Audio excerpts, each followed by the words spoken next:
प्यारे बच्चों, आज हम आपकी भूगोल की पुस्तक का दूसरा अध्याय आगे करने जा रहे हैं। बेटा, हम शैल वाला चैप्टर पढ़ रहे थे। बेटा, इसमें देखिए, शैल हमारे लिए बहुत उपयोगी हैं।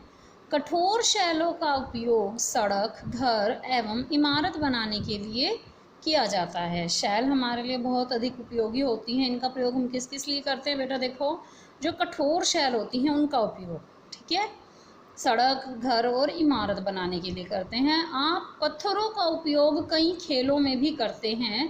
उदाहरण के लिए देखिए, 7 पत्थर, जो पिट्ठू की गेम होती है, 7 पत्थर एक लाइन में रखे जाते हैं, एक के ऊपर एक। बेटा, एक लाइन में नहीं, एक के ऊपर एक रखा जाता है और फिर एक और दूसरे से उसे गिराया जाता है।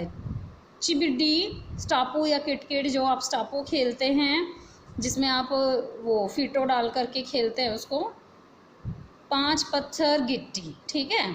ये इस टाइप की जो गेम्स हैं, आप पत्थरों को लेकर के खेलते हैं, जो पत्थर प्रयोग में ला करके खेली जाती है। ये उन गेम्स के, उन खेलों के नाम हैं, पिट्ठू, स्टापू और गिट्टी, ठीक है।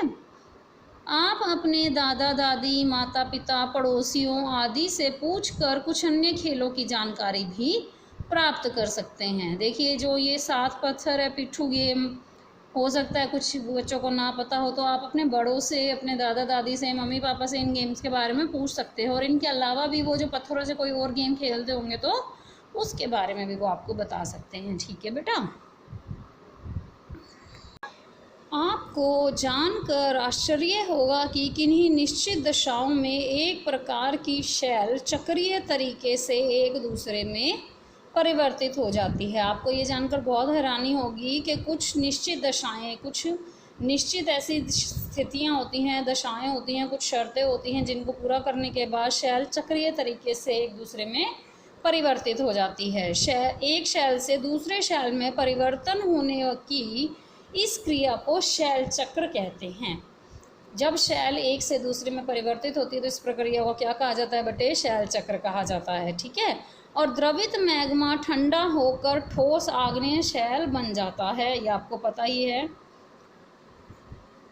ये आग्नेय शैल छोटे छोटे टुकड़ों में टूटकर एक स्थान पर स्थानांतरित होकर, एक से दूसरे स्थान पर स्थानांतरित होकर अवसादी शैल का निर्माण करती है। ये भी आपको बता दिया था। और ताप और दाब जब ये अधिक मात्रा में झेल लेती हैं, आग्नेय और अवसादी शैल, तो ये किस में बदल जाती हैं? कायांतरित शैलों में बदल जाती हैं, ठीक है बेटा।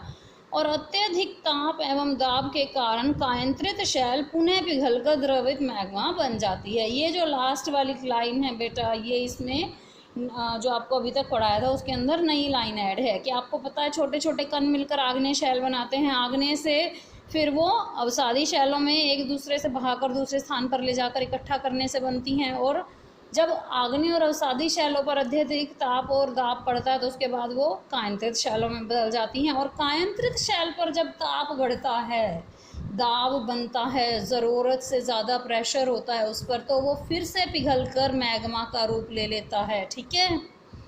यह द्रवित मैग्मा पुनः ठंडा होकर फिर से ठोस आग्नेय शैल में परिवर्तित हो जाता है। तो ये क्या बन गया बच्चे?